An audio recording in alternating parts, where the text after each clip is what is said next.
Hi everyone, welcome to the next segment of Dumpster Talk. I'm here with the owner of the Participation Award, Matt.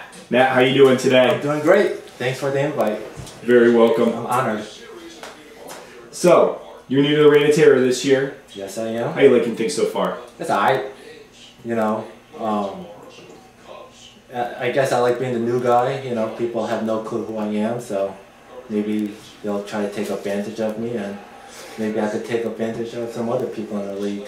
Ooh, very interesting. Yep. How do you think the draft went for you?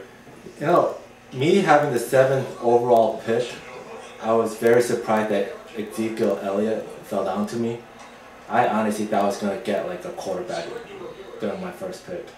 Ezekiel Elliott had a slow start this season. He did. And your team subsequently started 0-3. Do you attribute that to why you're 0-3 right now? Nah, I had no clue how my lineup was going to be the first couple of weeks, so I just kept like putting people on randomly just to see what will work and what will not. And I think I found the lineup now that I'm going to stick to. You've won 1 game, and probably by the time this video airs, you'll be winning 2 games in a row. Mm-hmm. So you have kind of an upswing, and you've moved up in power rankings. What do you attribute that to? My greatness. Greatness. Your great coaching ability. My greatness. What kind of great coaching plays have you made?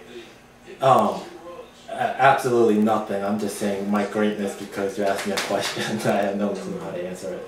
Excellent. I'm going to ask you another question you're going to have no clue how to answer. Alright. Is a hot dog a sandwich? I don't really eat hot dogs. So I guess if you put it in a bun, it is a sandwich because of the 2 breads that's required to make a sandwich. So if you put anything in a bun, it's a sandwich? Anything between 2 pieces of bread, I guess. Gotcha. That's a logical conclusion. More importantly, if you're Jerry Jones and you have Tony Romo coming back and you think Tony Romo's going to be healthy, do you start him over Dak Prescott? Tony Romo always get hurt. You know, I think a gust of wind from Hurricane Matthew will probably break his back again. But I wouldn't, you know, but Jerry Jones is the owner. He pretty much owns everything, you know. He's their cheerleader coach, water boy. I don't know what his title is. You know what his title is? Like president, CEO, GM, bus driver. I think Jerry Jones is actually their mascot. I think he's actually a former cowboy that existed in the 1800s, and they kept him alive by injecting it straight formaldehyde into his veins to keep him alive, and that's how he makes all these great decisions for the Dallas Cowboys. I honestly thought he was that guy, like, you know, during a kickoff, that kid runs out, pick up that little tee. That's Jerry Jones. That's actually Jerry Jones' penis that grabs the tee. Oh, really? Out into the field. He detaches it because it's actually severed, and he's actually also the Marlboro Man. Really? Correct. Okay. So that brings me to my next question. If Mars has no atmosphere, could we send people to Mars to give it an atmosphere by playing a little smooth jazz and maybe dimming the lights? You know, on the NASA website, on NASA... Why are they laughing over there? Just proceed with the interview. Okay, but this is a serious question. Well, on NASA's website, I did sign up for that thing to live on Mars. Yeah. So I guess if jazz music gonna make me survive up there, go right ahead. Won't there be a lot of male astronauts going up there first before they bring females up there to help reproduce? Oh, then I'm probably gonna jump on the second ship then. Will there be less jazz music or more jazz music on the second ship? Oh, there gotta be more, man. More jazz music, more red wine. That's awesome. And Taylor Swift. Taylor Swift is going to go to Mars now. Get that music, her music, yeah. Very inspirational. So getting back to football for a second. All right. Who's going to get hurt this year? What player do you think is definitely going to get hurt who hasn't gotten hurt yet? I'm hoping for, not hoping, but I think it might be Tom Brady. God forbid, God forbid. Do you think Roger Goodell would ejaculate on himself if that happened? I think he'll just suspend the person who does it because everyone loves Tom Brady in the football league.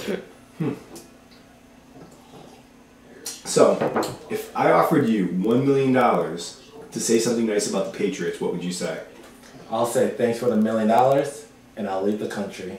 You'll leave the country without saying anything nice about the Patriots? Nope. You'll die poor. You know, I'm not a big Patriots fan. You're not? No. Because here, I know we're going off subject a little bit, but at one of my old jobs, you know, I went to this event down in Cape Cod. It was a nice professional setting, and Joe and Juicy, did I say his name right? The former guard on the Patriots. They introduced him, and I just stood up and left. I was front row too. I just stood up and left. Because you didn't have respect for him being an offensive lineman, or you didn't want to hear what he had to say? No, it's just because he was a former Patriot. Gotcha. So, last question. There have been some complaints this year that people have been offering you some bad trades. Can you give me some examples? What are some of the bad trade offers that you've received in the rain? I got somebody offered me a defense for Ezekiel Elliott. That seems like a fair trade to me. Did you reject that one? You know, it took me some time to figure out, were they serious or did somebody hack into our fantasy football, you know, program? But, you know, I did reject that trade. You know, somebody offered me a defense and a kicker from Matt Forte. Seems a little more fair. Two for one? Yeah, 2 for 1. You know, I almost took that one, but yeah. Well, I guess the message is you guys are going to have to offer him better shit for his guys besides defenses and kickers. Mm-hmm. Thank you for doing this interview, Matt, and good luck in the rest of the year. Thank you. Hopefully I'll be here in a couple of weeks.